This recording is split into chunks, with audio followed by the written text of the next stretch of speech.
محترم حاضرین جمعہ، بزرگوں اور دوستوں، اسلامی بھائیوں، خطبہ مسنونہ کے بعد قرآن مجید کی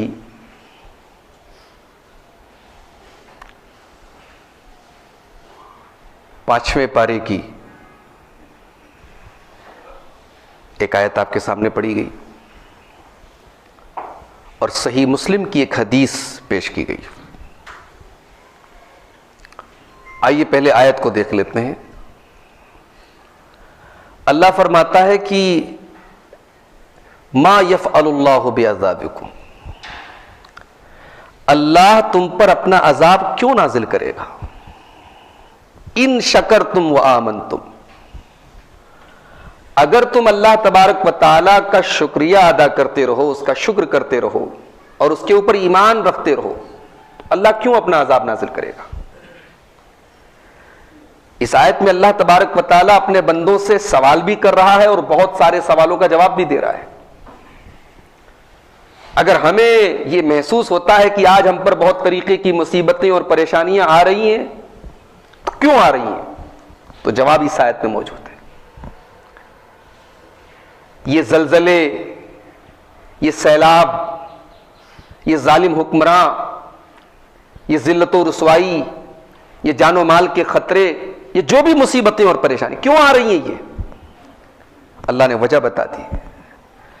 ما یفعل اللہ بعذابکم ان شکرتم وآمنتم، اگر تم اللہ تبارک و تعالیٰ کا شکر ادا کرتے رہو، نہ شکرے نہ بنو، نہ فرمان نہ بنو۔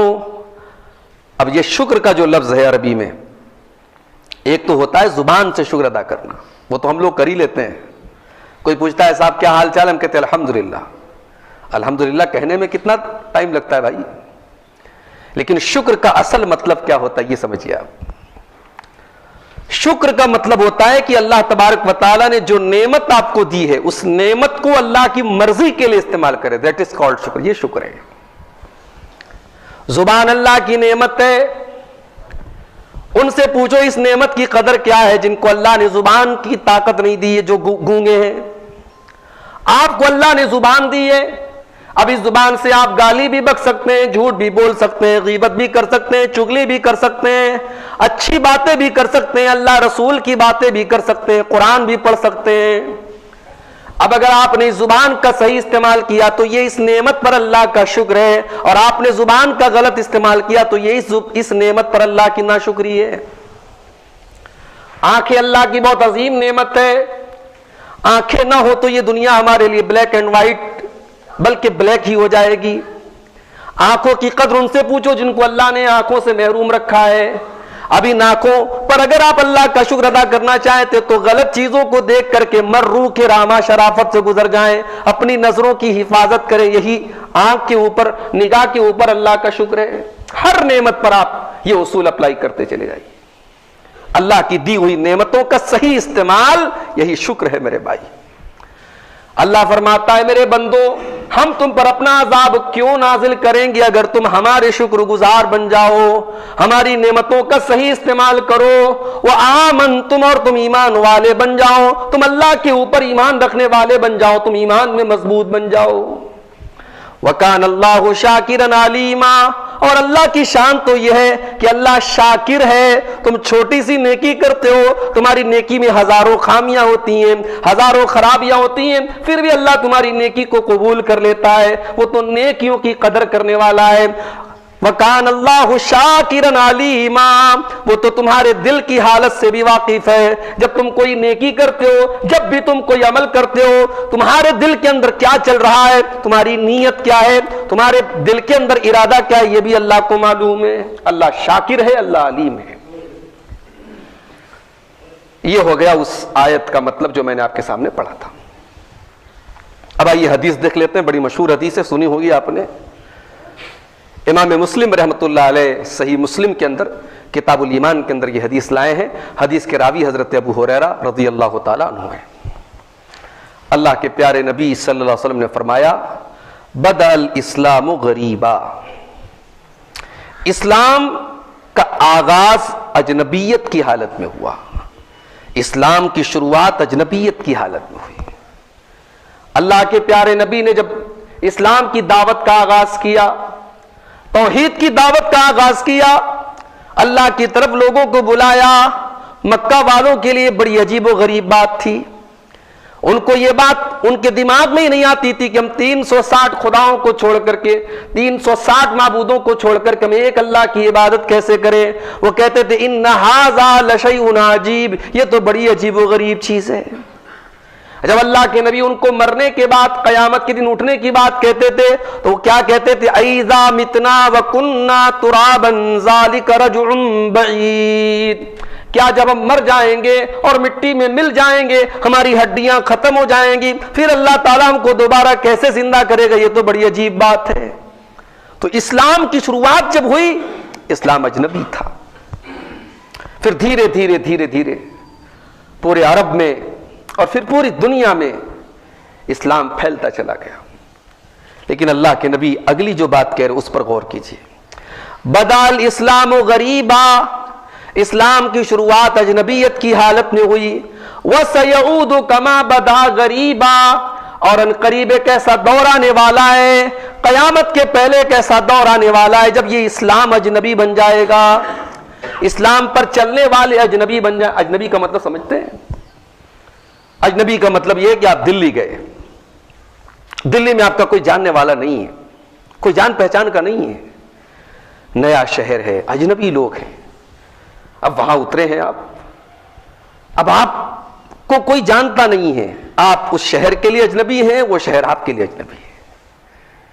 اللہ کے پیارے نبی فرما رہے کہ اسلام اجنبی بن جائے گا، ایک ایسا دور آئے گا وَسَيَعُودُ كَمَا بَدَا غَرِيبًا، جیسے اسلام اپنی سٹارٹنگ میں اجنبی تھا، آنے والے دور میں بھی اجنبی بن جائے گا۔ فَطُوبَى لِلْغُرَبَاء، تو اے میرے امت کے لوگوں، جب وہ دور تم دیکھ لو کہ اسلام اجنبی ہو جائے تو تم اس بات سے نہ کترانا کہ ہم اسلام کے اوپر عمل کریں گے تو ہمیں کس نظر سے دیکھا جائے گا۔ تم اجنبی بن جانا، تم اسلام پر عمل کرنے لگنا، تم اجنبی بن جانا۔ فَطُوبَى لِلْغُرَبَاء، ایسے اجنبیوں کو توبہ ملے گی۔ توبہ کیا ہے؟ علماء لکھتے ہیں کہ توبہ جو ہے یہ جنت کا ایک نام ہے۔ بعض علماء نے لکھا کہ توبہ جنت میں ایک درخت کا نام ہے۔ ایک توبہ کی ایک تشریح یہ کی گئی کہ توبہ کے معنی مبارکباد ہے، اللہ کے نبی نے مبارکباد دی۔ فطوبى للغرباء، ایسے اجنبیوں کے لیے بشارت ہے، خوشخبری ہے۔ میرے بھائیوں، ذرا اپنے دل پر ہاتھ رکھو اور سوچو، میرے پیارے نبی کی یہ پیشن گوئی آج حرف بہر پوری ہو رہی کہ نہیں ہو رہی؟ آج اللہ کی قسم اسلام اجنبی ہے، شرک کے ہزاروں اڈے کھلے ہیں۔ اللہ کو چھوڑ کر کے کون سی ایسی چیز ہے جس کی عبادت نہیں ہو رہی ہے؟ جانوروں کی عبادت ہو رہی ہے، کتوں اور چوہوں کی عبادت ہو رہی ہے، شرمگاہ کی عبادت ہو رہی ہے، انسان کے آگے سجدہ کر رہا ہے، انسان ندی کے آگے ہاتھ جوڑ رہا ہے، انسان گائے اور بیل اور سانڈ کے آگے سجدہ کر رہا ہے۔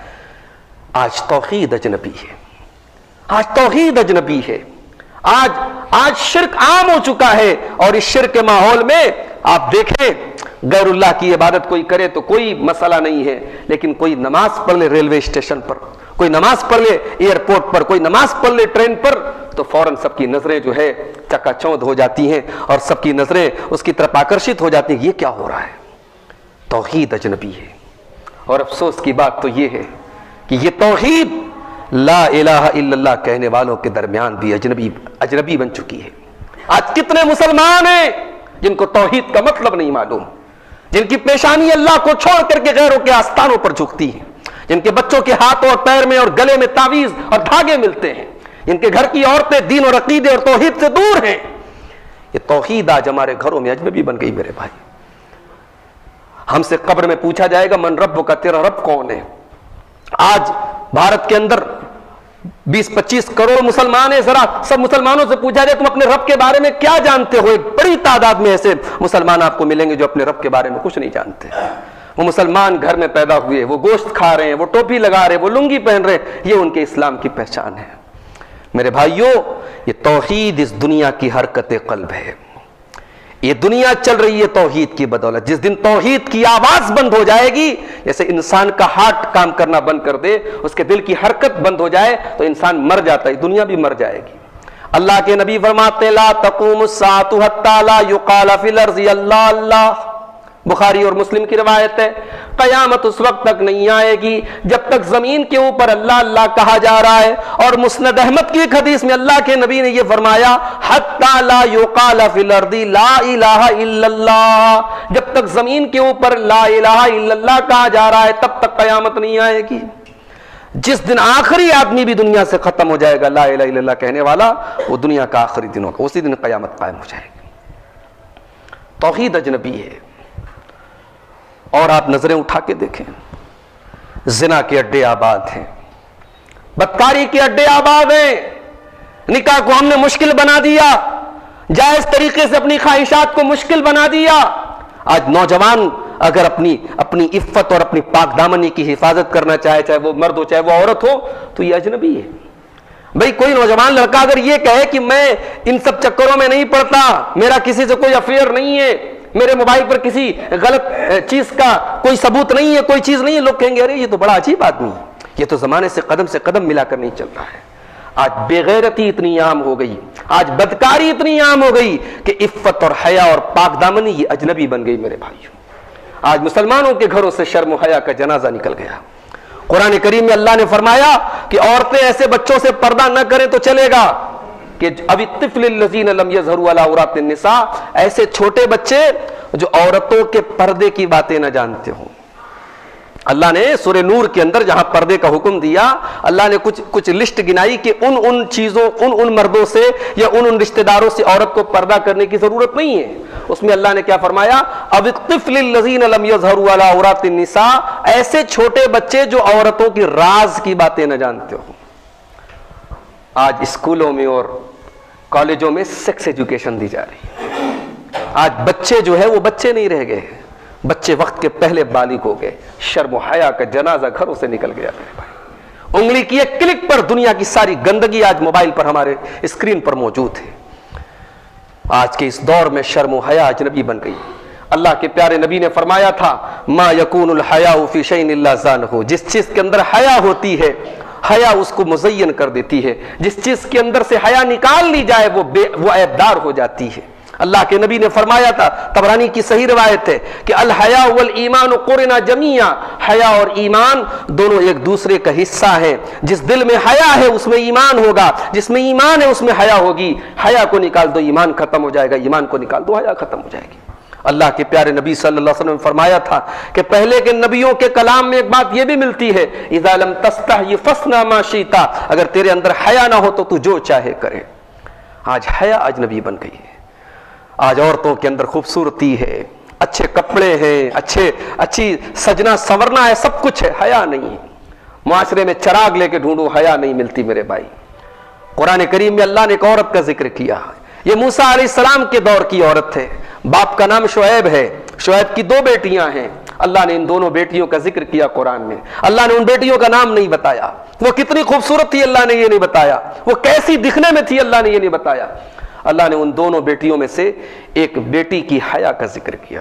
اللہ نے فرمایا فجاءت احداهما تمشي على استحياء، حضرت موسیٰ کے پاس ان دونوں لڑکیوں میں سے ایک لڑکی آتی ہے، شرماتے ہوئے حیا کے ساتھ چلتے ہوئے آتی ہے. اس کی چال کے اندر بھی حیا ہوتی ہے. جب وہ چلتی ہے تو اس کے چلنے کے انداز سے لگتا ہے کہ یہ حیا والی عورت ہے، یہ بے حیا نہیں ہے، یہ بدچلن نہیں ہے. ایک عورت کی چال بتا دیتی ہے کہ وہ حیا ہے. ایک مرد کی آنکھیں بتا دیتی ہے کہ وہ حیا دار ہے یا بے حیا ہے. ایک مرد کے دیکھنے کا انداز بتاتا ہے کہ وہ حیا دار ہے یا بے حیا ہے. آج معاشرے سے حیا رخصت ہو گئی، حیا اجنبی بن گئی. اور آگے بڑھیے، ماشاءاللہ بڑی شاندار مسجد ہے. پہلی مرتبہ اس مسجد میں آنے کا اتفاق ہوا. جمعہ کی نماز میں پوری مسجد ماشاءاللہ بھر جاتی ہے، بھر جائے گی. لیکن عصر کی نماز میں کتنے لوگ آتے ہیں اس مسجد میں؟ کیا یہ سارے لوگ دوسرے علاقے کے؟ نہیں، اسی علاقے کے ہیں. مگر ہمارا مائنڈ سیٹ کیا ہے؟ جمعہ میں آنا ہے، عصر میں نہیں جائیں گے تو چلے گا، مغرب میں نہیں جائیں گے تو چلے گا. ایک بڑی تعداد مسلمانوں کی نماز کا مطلب جمعہ سمجھتی ہے. وہ جمعہ کو ضرور آئے گی اور ہفتے کے باقی 6 دن غائب، باقی 5 نمازوں میں غائب. آج نمازی اجنبی ہے میرے بھائی. آج کوئی پانچوں ٹائم کا نمازی ہے تو لوگ مثال دیتے ارے فلاں آدمی تو پانچوں ٹائم کا نمازی ہے. نبی کے دور میں تو منافقوں کو بھی پانچوں ٹائم مسجد میں آنا پڑتا تھا. یہ الگ بات ہے کہ منافقوں کے نماز پڑھنے کا انداز بھی ویسا تھا جیسا آج ہمارا بن چکا ہے. وَإِذَا قَامُوا إِلَى الصَّلَاةِ قَامُوا كُسَالَىٰ يُرَاءُونَ النَّاسَ وَلَا يَذْكُرُونَ اللَّهَ إِلَّا قَلِيلًا. جب نماز کا ٹائم آتا ہے یہ منافق لوگ بڑی کاہلی کے ساتھ, بڑی سستی کے ساتھ, بڑی مشکل سے نماز کے لیے کھڑے ہوتے ہیں.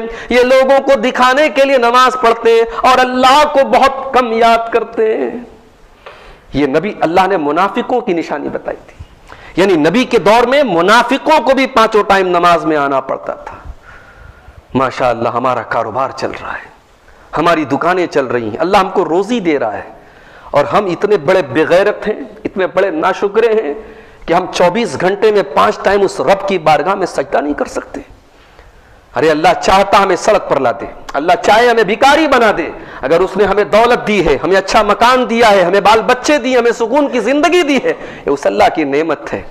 میرے بھائیوں نماز کی پابندی کرو. آج نماز اجنبی بن گئی, نماز اجنبی بن گئی. کوئی اپنی دکان پر بیٹھا ہے نماز کے ٹائم, کوئی موبائل میں لگا ہوا ہے نماز کے ٹائم, کوئی اپنے کاموں میں لگا ہوا ہے نماز کے ٹائم. کہیں بڑا اچھا جملہ میں نے پڑھا تھا, کہ اپنے کام سے کہہ دو کہ نماز کا ٹائم ہے, اپنے کاروبار سے کہہ دو کہ نماز کا ٹائم ہے. نماز سے مت کہو کہ میرے کاروبار کا وقت ہے. نماز کا وقت آ جائے تو سارے کاروبار بند ہو جانے چاہیے. اللہ نے فرمایا رجال لا تلہیہم تجارت ولا بیع عن ذکر اللہ. اللہ کے نیک بندے تو وہ ہوتے ہیں کہ اللہ کے ذکر سے اور نماز سے ان کو دنیا کا کوئی کاروبار اور کوئی تجارت غافل نہیں کر سکتی. دنیا کا کاروبار آپ کو نماز سے غافل نہ کرے. میرے آج ہر مسلمان یہ دعویٰ کرتا ہے کہ اسے اپنے نبی سے پیار ہے, نبی سے محبت ہے, نبی سے محبت کے نام پر بہت کچھ کرتا ہے آج کا مسلمان. ارے نادان, جس نبی سے محبت کا تو دعویٰ کرتا ہے اس نبی نے اپنے آخری ٹائم بھی نماز کی تلقین کی ہے. حضرت ام حبیبہ رضی اللہ تعالیٰ عنہ فرماتی ہیں پیارے نبی کا آخری ٹائم ہے, پیارے نبی کا آخری ٹائم ہے, زبان سے الفاظ صحیح طریقے سے نہیں نکل پا رہے. پیارے نبی صلی اللہ علیہ وسلم فرماتے ہیں الصلاۃ الصلاۃ وما ملکت ایمانکم. اے میری امت کے لوگوں نماز کی پابندی کرنا, نماز کا خیال کرنا. یہ نماز میرے نبی کی آنکھوں کی ٹھنڈک اور میرے نبی کے دل کا قرار تھی. پیارے نبی کہا کرتے تھے حضرت بلال سے یا بلال ورحنا بالصلاۃ, اے بلال جلدی سے اذان دو اور نماز کھڑی ہو جائے تاکہ میرے دل کو سکون پہنچے. پیارے نبی صلی اللہ علیہ وسلم فرمایا کرتے تھے جعلت قرۃ عینی فی الصلاۃ, نماز میری آنکھوں کی ٹھنڈک ہے. آج نماز اجنبی بن گئی. اللہ کے نبی فرماتے ہیں کہ اسلام اجنبی بن جائے گا. فطوبی للغرباء, اجنبیوں کے لیے بشارت ہو. آج ہمارا نوجوان دیکھیں آپ, اس کی زندگی میں سب کچھ ہے, موج مستی ہے, ٹائم پاس ہے, موبائل ہے, ناچ گانا ہے, شراب ہے, شباب ہے, سب کچھ ہے. اگر نہیں ہے تو دینداری نہیں ہے, اگر نہیں ہے تو اپنی آخرت کی فکر نہیں ہے, اگر نہیں ہے تو اپنی زندگی کا کوئی مقصد نہیں ہے. میرے نوجوان ساتھیوں, یہ جوانی آج ہے کل نہیں رہے گی. ارے اس بات کی بھی گارنٹی نہیں کہ آپ بڑھاپے تک زندہ رہو گے. کتنے جنازے ہیں جو جوانوں کے اٹھ رہے ہیں, کتنی میتیں ہیں جو جوانوں کی ہو رہی ہیں. کوئی ایکسیڈنٹ میں مر رہا ہے, کوئی کسی اچانک بیماری میں انتقال کر رہا ہے, کہیں ڈینگو پھیلا ہوا ہے, کسی کو کینسر ہو رہا ہے. کتنے خوبصورت چہرے ہیں جن کو ہم نے اپنی آنکھوں سے دیکھا اور خبریں آئی کہ ان کا انتقال ہو گیا. میرے نوجوان ساتھیوں, اس کے پہلے کہ موت کا فرشتہ آپ کے پاس پہنچے, اپنی جوانی کی قدر کرو, اپنی جوانی کی قدر کرو اور ان نوجوانوں میں اپنے آپ کو شامل کرو جن کے بارے میں اللہ کے پیارے نبی فرماتے ہیں وَشَابٌ نَشَأَ فِي عِبَادَةِ اللَّهِ. کل قیامت کا دن ہوگا, اللہ کی بارگاہ ہوگی اور لوگ گرمی سے بے حال ہوں گے. اللہ اپنے کچھ خوش نصیب بندوں کو اپنے عرش کا سایہ دے گا. ان خوش نصیب بندوں میں بندہ وہ بھی ہوگا وَشَابٌ نَشَأَ فِي عِبَادَةِ اللَّهِ, جو نوجوان ہوگا اور جس نے اپنی جوانی کو اللہ کی عبادت میں گزارا ہوگا. آج قرآن بھی اجنبی ہے, آج قرآن بھی اجنبی ہے. قرآن کون پڑھتا ہے آج؟ کبھی اپنے دل سے پوچھو کہ آپ نے آخری بار قرآن کو کب پڑھا تھا؟ عبداللہ ابن مسعود رضی اللہ تعالیٰ عنہ کہتے ہیں کہ 3 جگہوں پر اپنے دل کو تلاش کرو. اطلب قلبک فی 3 مواطن, 3 جگہوں پر دیکھو کہ تمہارا دل لگ رہا ہے کہ نہیں لگ رہا ہے. اگر 3 جگہوں پر تمہارا دل لگ رہا ہے تو سمجھو کہ دل ہے, ورنہ سمجھو کہ دل ڈیڈ ہو چکا ہے. دل ڈیڈ ہو چکا ہے, دل مر چکا ہے. عند تلاوت القرآن, جب قرآن کی تلاوت تم کرو اور تمہارا دل اس تلاوت کے اندر لگ رہا ہے تو سمجھ جاؤ کہ تمہارے سینے کے اندر دل دھڑک رہا ہے. وفی مجالس الذکر, اور جب ذکر کی مجلسیں ہو رہی ہوں, جب اللہ اور اس کے رسول کی باتیں ہو رہی ہوں, جب اللہ اور اس کے رسول کی باتیں ہو رہی ہو, ذکر کی مجلسیں ہو, وہاں پر اگر تمہارا دل لگ رہا ہے تو سمجھ جاؤ کہ دل ہے, ورنہ دل مر چکا ہے. اور آگے فرمایا اور علم کی مجلسوں میں تلاش کرو, اگر علم کی مجلسوں میں تمہارا دل لگ رہا ہے تو سمجھ جاؤ کہ دل ہے, ورنہ دل مر چکا ہے. آج ہمارے کتنے نوجوان ایسے ہیں جن کو قرآن کی تلاوت نہ تو کرنے کا شوق ہے نہ سننے کا شوق ہے.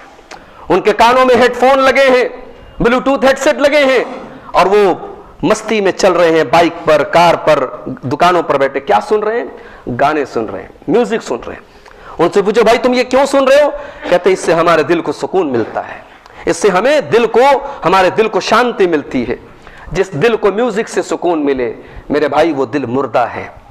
اس لیے کہ مومن کے دل کو تو اللہ کے ذکر سے سکون ملتا ہے. الا بذکر اللہ تطمئن القلوب, اللہ تعالیٰ کے ذکر سے ایمان والوں کے دلوں کو سکون ملتا ہے. تو قرآن بھی آج اجنبی بن چکا ہے, اور یہ قرآن اس قدر اجنبی بن چکا ہے کہ آج آپ دیکھیں کسی فلمی اداکارہ اور کسی فلمی اداکار کا کوئی پروگرام ہو تو وہاں ہزاروں نہیں لاکھوں کا مجمع آپ کو ملے گا. ارریا اور کشن گنج کے علاقوں میں نے دیکھا بھی ہے اور سنا بھی ہے, آل انڈیا مشاعرے ہوتے ہیں. بڑے شوقین ہیں لوگ شعر و شاعری کے, صاحب وہ فلاں پرتاپ گڑھی آ رہے ہیں اور فلاں فیض آبادی آ رہے ہیں اور فلاں بریلوی آ رہے ہیں, سب شعراء آ رہے ہیں. اور شاعروں کے قرآن کہتا ہے کہ شعراء کی دنیا بڑی عجیب و غریب ہوتی ہے, اور اب تو مشاعرے جو ہیں وہ سنے کم جاتے ہیں اور دیکھے زیادہ جاتے ہیں. شاعروں سے زیادہ تو شاعرات ہوتی ہیں, بدتمیزی ہوتی ہے, پھوہڑپن ہوتا ہے. ان مشاعروں میں لاکھوں کی تعداد آتی ہے, اس کے مقابلے میں مسجد میں قرآن کا درس ہو رہا ہو, 50 لوگ مسجد میں آئیں گے, مولوی صاحب بیچارے قرآن کا درس دے رہے, 5 لوگ مشکل سے بیٹھیں گے, باقی لوگ چلے جائیں گے. یہ قرآن کے ساتھ ہمارا سلوک ہے, یہ قرآن کے ساتھ ہمارا سلوک ہے. نہ اس قرآن کو ہم نے پڑھنے کی کوشش کی, نہ سمجھنے کی کوشش کی. میرے بھائیوں, آج جیسے دین اجنبی ہے تو قرآن بھی اجنبی بن چکا ہے. اور کل قیامت کے دن اللہ کے پیارے رسول اللہ کی بارگاہ میں ہمارا گریبان پکڑیں گے, ہم سب کا گریبان پکڑیں گے جنہوں نے قرآن کو چھوڑا تھا. اور اللہ کے نبی قیامت کے دن کہیں گے وقال الرسول یا رب ان قوم اتخذوا هذا القرآن مہجورا. قیامت کے دن اللہ کے رسول کہیں گے اے اللہ میری قوم نے قرآن کو چھوڑ رکھا تھا, قرآن کو چھوڑ رکھا تھا میری قوم. یہ قرآن ہماری عزت اور ہماری کامرانی کا سبب تھا میرے بھائی. اس قرآن کے ذریعے اللہ نے ہمیں عزت دی تھی, جب تک اس قرآن کو ہم نے تھاما تھا. آج ہم نے قرآن کو کیسے تھاما ہے؟ قرآن کو دم کرنے کی کتاب بنا دیا. بچہ بیمار ہو گیا, پڑھ کے دم کر دو. کسی کو نظر بد لگی, پڑھ کے دم کر دو. بھائی ٹھیک ہے, قرآن کو پڑھ کے دم بھی کیا جا سکتا ہے, مگر یہ قرآن کا پرائمری مقصد نہیں ہے, یہ سیکنڈری مقصد ہے. قرآن جسم کے بیماریوں کے لیے بعد میں شفا ہے, قرآن روح کی بیماریوں کے لیے پہلے شفا ہے. قرآن اللہ کا وہ پیغام ہے ھذا بلاغ للناس جو قیامت تک کے انسانوں کے لیے ہے. ہمارے کسی عزیز کا میسج آئے واٹس ایپ پر اور ہم اس کو دیکھ کر کے نظر انداز کر دیں, ہمارے دوست ہم سے ناراض ہو جائیں گے, کہیں گے واہ یار تو کیسا ہے, میں نے تجھے میسج بھیجا, تو نے میسج کو دیکھا اور نظر انداز کر دیا, اگنور کر دیا. میرے بھائیوں, ہم اپنے عزیزوں, اپنے احباب, اپنے دوستوں, اپنے ساتھیوں, اپنے رشتہ داروں کا میسج نظر انداز نہیں کر سکتے. قرآن کریم اللہ کا وہ آخری میسج ہے جو اللہ نے ہم کو دیا ہے. اس قرآن کو چھوڑ کر کے آج ہم قصے کہانیوں میں لگے. آج کتنے پروگرام ہوتے ہیں, کتنے تقریر کرنے والے ہوتے ہیں, ان کی تقریر میں آپ کو قرآن کی ایک آیت نہیں ملے گی. کیا ملے گا؟ قصے, کہانیاں, فرضی واقعات, فلانے نے یہ کہا, بزرگوں نے یہ کہا, پیروں نے یہ کہا, فقیروں نے یہ کہا. ان کی پوری تقریر میں اور پوری گفتگو میں فلاں فلاں فلاں کی باتیں ملیں گی, نہ قال اللہ ملے گا, نہ قال الرسول ملے گا. میرے بھائیوں, آج قرآن و سنت اجنبی بن گئے, آج قرآن و سنت اجنبی بن گئے. اور حالت تو یہ ہو گئی کہ قرآن کی آیت پڑھی جاتی ہے اور ایک آدمی بڑی ڈٹائی کے ساتھ کہتا ہے ٹھیک ہے آیت اپنی جگہ ہے, حدیث اپنی جگہ ہے, مگر ہمارے بزرگوں نے تو یہ کہا ہے کہ ہمارے بزرگ بیوقوف تھے, کہ ہمارے علماء بیوقوف ہیں, ہمارے فلاں صاحب بیوقوف ہیں. کتنی بڑی جسارت کی بات ہے، کتنی بڑی جرأت کی بات ہے، کتنی بڑی ہمت کی بات ہے کہ رب کا قرآن پڑھا جائے اور مصطفیٰ صلی اللہ علیہ وسلم کی حدیث پڑھی جائے اور ایک مسلمان کی زبان سے یہ نکلے کہ میرے بزرگوں نے یہ کہا، میرے بڑوں نے یہ کہا، میرے اماموں نے یہ کہا۔ میرے بھائیو، ایسے لوگوں کو شرم آنی چاہیے۔ اللہ نے قرآن میں مومن کی بس ایک ہی نشانی بتائی ہے، انما کان قول المؤمنین اذا دعوا الی اللہ ورسولہ لیحکم بینہم ان یقولوا سمعنا واطعنا۔ جب مومن کے سامنے یہ کہا جائے کہ اللہ نے یہ کہا، رسول نے یہ کہا، تو مومن کی زبان سے بس ایک ہی جملہ نکلنا چاہیے، سمعنا واطعنا، ہم نے سن لیا اور مان لیا۔ تو میرے بھائی، اجنبی بن جاؤ۔ انگلینڈ کی ٹیم نے ورلڈ کپ جیتا، انگلینڈ کی ٹیم نے ورلڈ کپ جیتا، اور ظاہر ہے کرکٹ کی ٹیمیں جب جیتتی ہیں تو باقاعدہ جشن منایا جاتا ہے۔ اب جشن کے بعد شیمپین شراب جو ہوتی ہے وہ ایک دوسرے پر، نوجوان کھلاڑی جو ہیں وہ سب ایک دوسرے پر اڈیلنے لگے، تو جشن میں تو سارے لوگ شامل تھے۔ جب شراب اڈیلنے کی بات آئی تو انگلینڈ کی ٹیم کے 2 کھلاڑی الگ ہو گئے، معین علی اور غالباً دوسرے کا نام محمد راشد، دونوں الگ ہو گئے۔ انہوں نے کہا نہیں صاحب ہم اس میں، اور ٹیم نے برا بھی نہیں مانا، وہ الگ ہو گئے۔ کسی اور کے چہرے پر داڑھی نہیں، ان کے چہرے پر داڑھی ہے۔ ان کو یہ محسوس کبھی نہیں ہوا کہ ہم داڑھی رکھے ہیں، ہم اجنبی ہیں، باقی لوگوں کے چہرے پر داڑھی نہیں ہے۔ وہ اپنی داڑھی پر خوش ہیں۔ اپنی داڑھی پر خوش ہو جاؤ میرے بھائی، اپنی عورتوں کے نقاب پر خوش ہو جاؤ، اپنے سجدوں کے نشان پر خوش ہو جاؤ۔ اور یہ خوشی اس لیے ہونی چاہیے کہ اگر آج ہم بے داڑھی والوں کے بیچ میں داڑھی والے ہیں، اور بے پردہ عورتوں کے بیچ میں ہماری عورتیں نقاب میں ہیں، اور بے حیاؤں کے بیچ میں ہمارے پاس شرم و حیا ہے، اور بے نمازیوں کے بیچ میں ہم نمازی ہیں، تو ہم اجنبی ہیں، اور یہ اجنبیت ہمیں مبارک ہو۔ ہمارے نبی کی زبان سے ہمیں مبارکباد دی گئی، فطوبى للغرباء۔ اللہ کے نبی کہتے ہیں کہ جب دین اجنبی بن جائے تو تم اجنبی بن جانا، مبارکباد ہے تمہارے لیے، جنت ہے تمہارے لیے۔ اللہ سے دعا ہے رب العالمین ہم سب کو اس ماحول میں جو کہ فتنوں کا دور ہے، اور فتنوں کے دور میں دین پر چلنا، اللہ کے نبی نے فرمایا کالقابض علی الجمر، جیسے ہاتھ میں انگارہ لینا ہے۔ فتنوں کے دور میں سنت پر چلنا، دین پر چلنا ایسے ہے جیسے انگارہ ہاتھ میں لینا ہے۔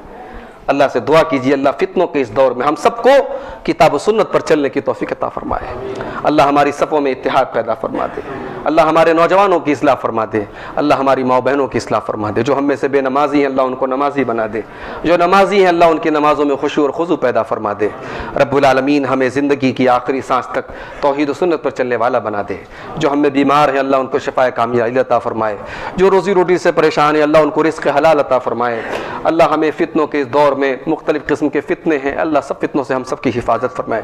اللہ ہمارے ملک کی حفاظت فرمائے، اللہ ہمارے شہر کی حفاظت فرمائے، اللہ ظالم حکمرانوں کے ظلم سے اور شریروں کے شر سے اللہ ہم سب کی حفاظت فرمائے، جب تک دنیا میں زندہ رکھے، اسلام پر زندہ رکھے، اور خاتمہ ہم سب کا ایمان پر ہو، آمین۔ وآخر دعوانا ان الحمدللہ رب العالمین۔